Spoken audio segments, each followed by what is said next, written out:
Hello dear students, welcome back to Science Wise. Today in this video we are going to study the part 2 of chapter 12 friction of class 8th.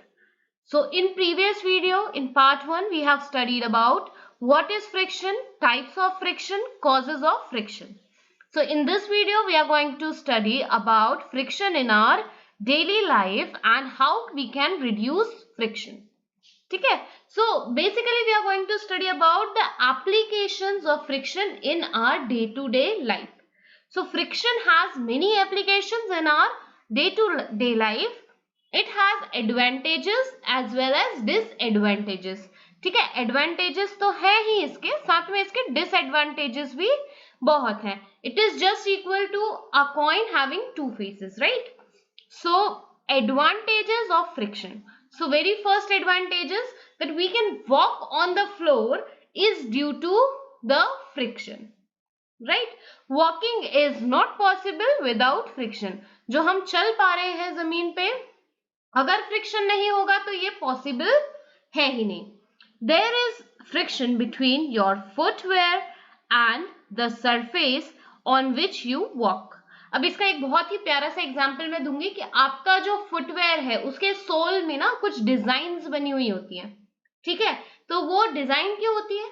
It creates और it increase the friction, as compared to the plain sole of the footwear, it would be a little bit difficult for you to walk in it, whereas when you'll go with a gripped one footwear, it would be very easy to walk you without slipping, right?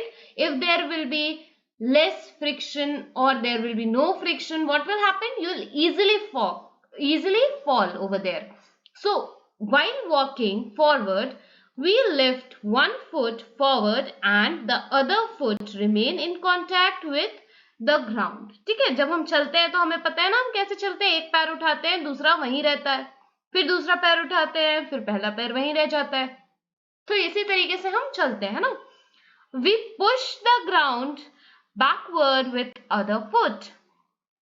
Friction between this foot and the ground prevent us from slipping and falling. और यही कारण है कि हमें जो friction है वो बचाता है किससे? स्लिपिंग और फॉलिंग से. Friction offered by wet surface and polished tiles is very less.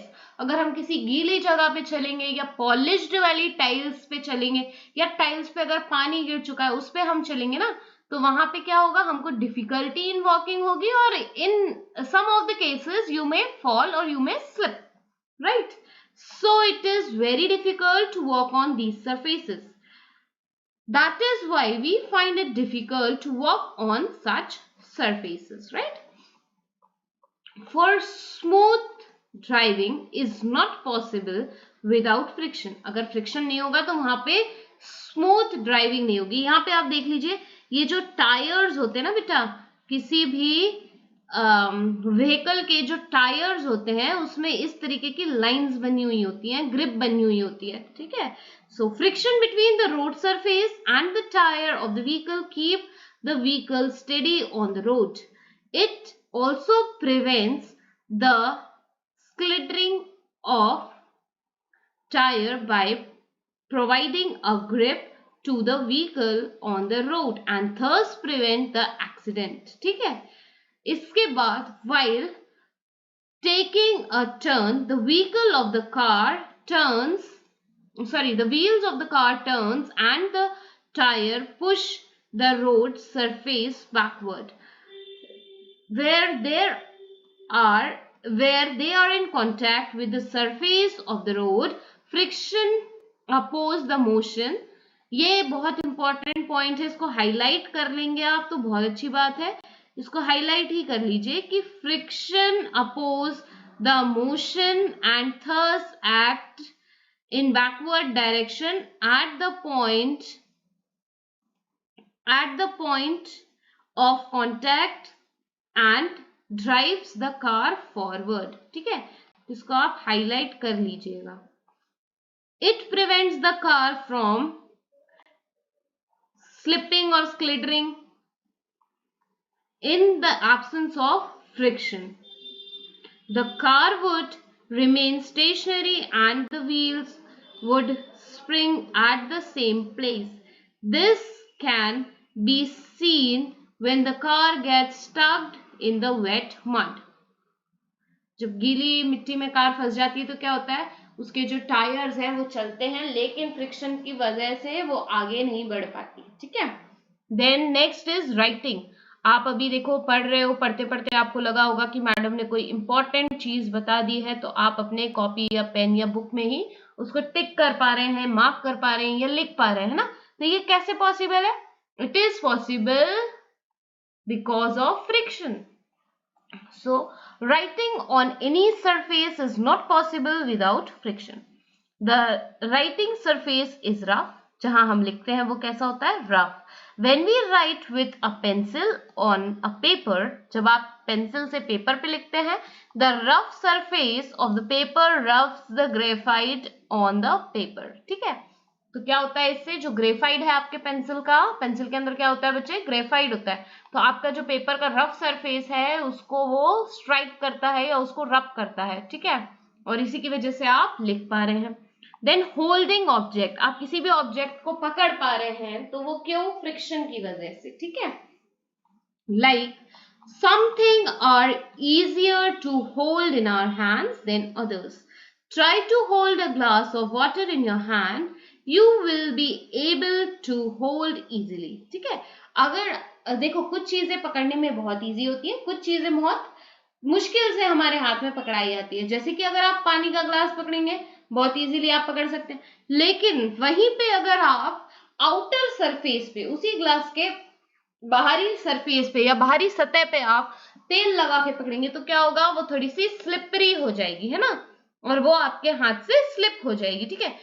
Now apply some oil to the other surface of the glass and then hold it. What will happen? The glass will slip from your hand, right?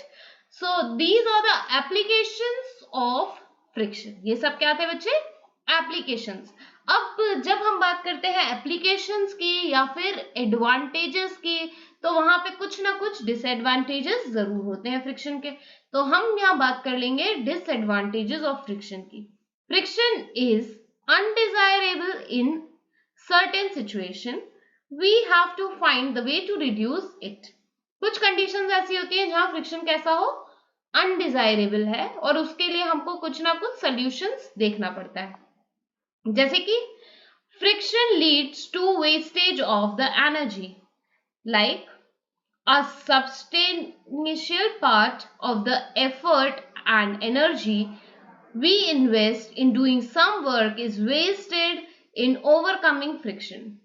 For example, when we push a heavy object, part of our efforts and energy it is wasted to overcome the friction. जब हम किसी object को push कर रहे हैं लेकिन वो friction की वजह से रुका हुआ है, तो वहां पे हमारे एफर्ट्स और एनर्जी कैसी होगी?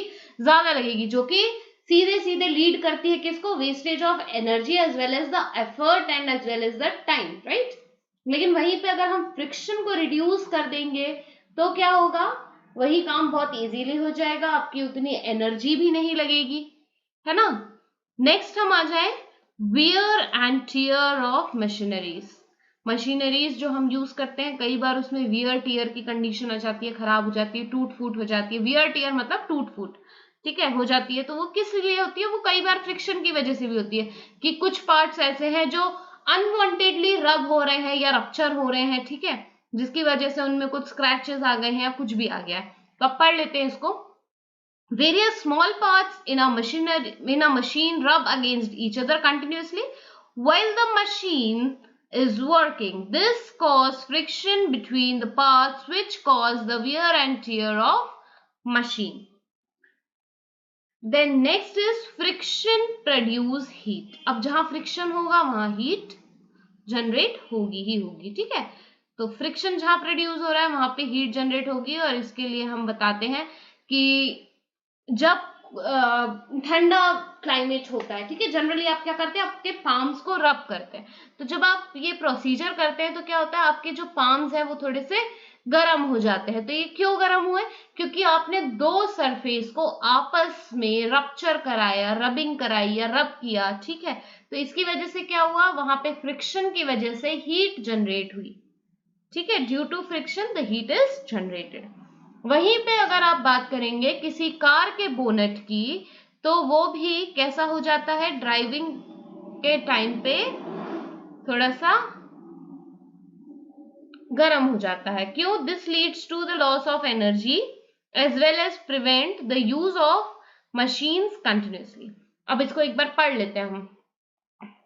During cold weather, you rub your palms together to make them warm. Rubbing two surfaces against each other produce heat due to friction. There are many situations where heat produced due to friction is not desirable. If you touch the bonnet of the car after it has been driven for some time, you feel heat. Similarly, when machines such as grinding, washing machine, and generators are operated for some times, they heat up. This lead to loss of energy as well as prevent the use of machines continuously. Generally ज्यादा दूर क्यों जाना, आप अपने kitchen में जाइए, थोड़ी देर आप ग्राइंडर चला के देख लीजिएगा। तो ग्राइंडर आप थोड़ी देर उसमें कुछ भी मसाला वसाला पीसते हैं ना, तो क्या होता है, वो हीट अप हो जाता है, ठीक है। तो आपकी मम्मी भी बोलती है कि बेटा वो गर्म हो गया, उसको थोड़ा देर रुक के चलाना। तो क्यों बोलती है वो? क्योंकि वहां पे खतरा है किसका, wear and tear of machineries का। दूसरी बात, वहां लॉस ऑफ एनर्जी ज्यादा हो रही है, ठीक है। Then next is wear and tear of footwear and tyres.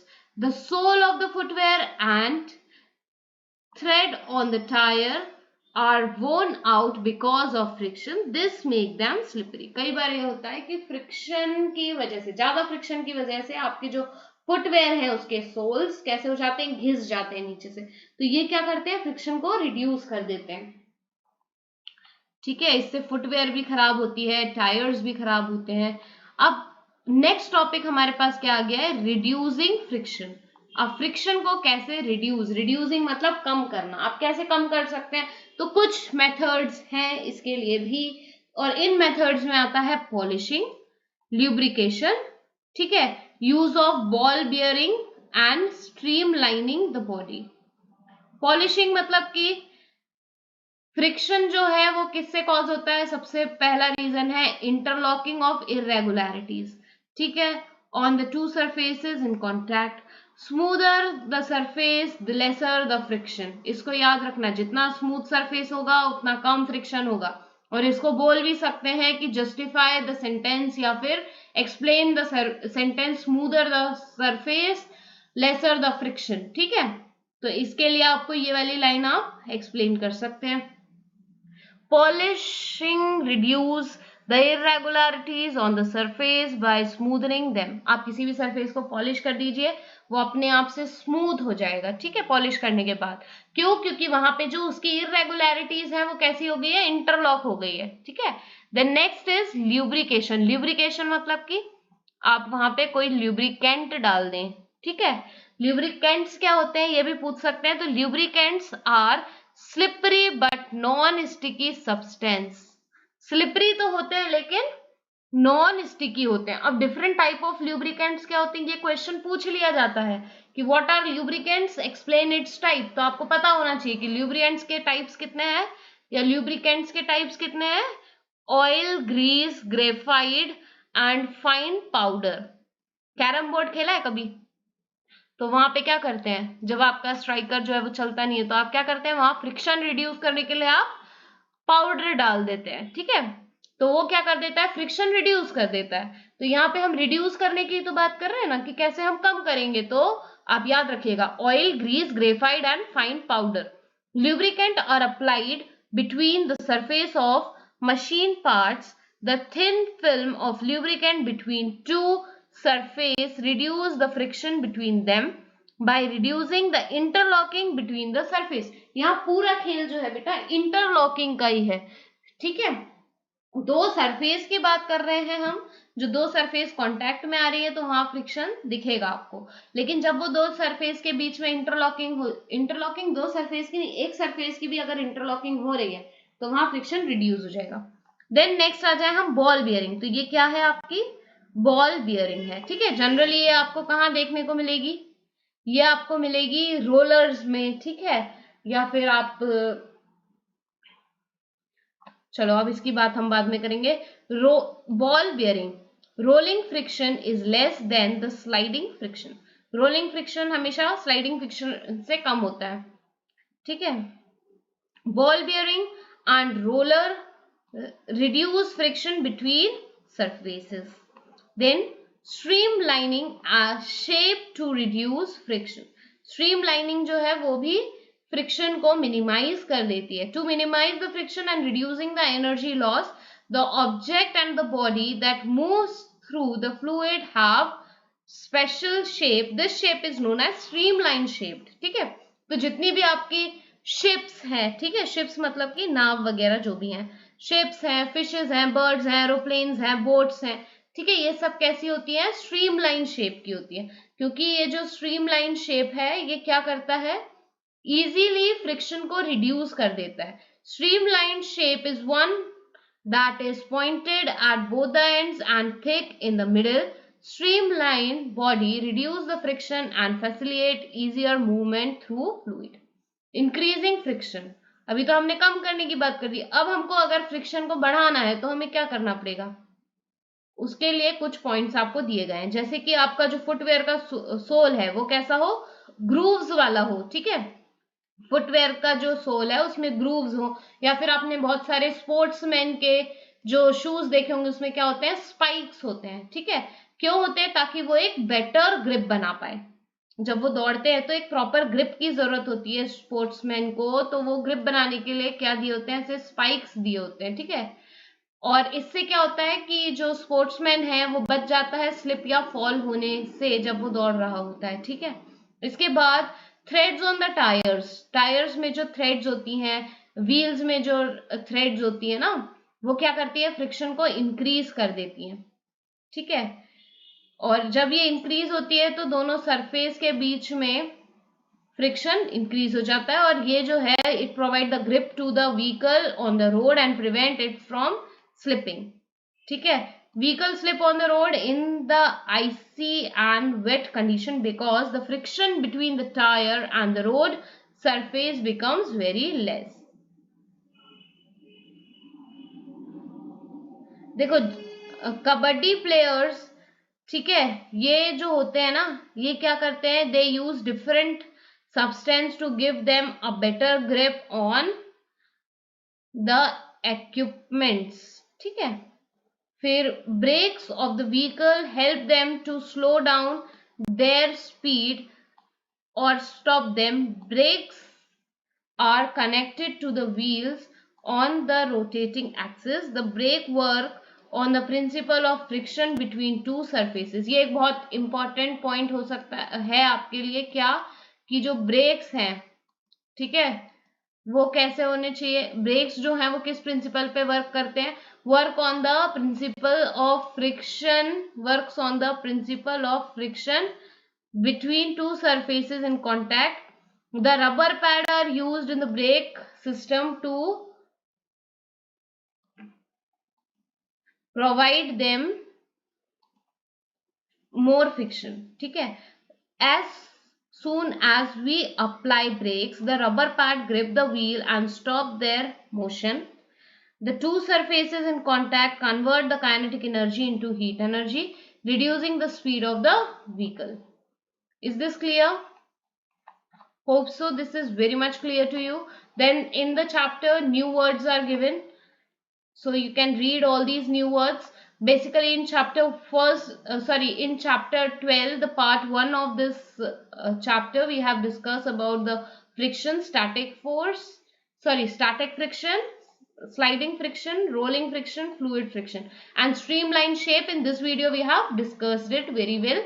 So hope so both the parts of this chapter 12 friction is very clear to you all. If you have any doubt, you are most welcome to the comment section for asking your doubts. Hope so this chapter is clear to you students. Stay connected to Science Wise. Thank you.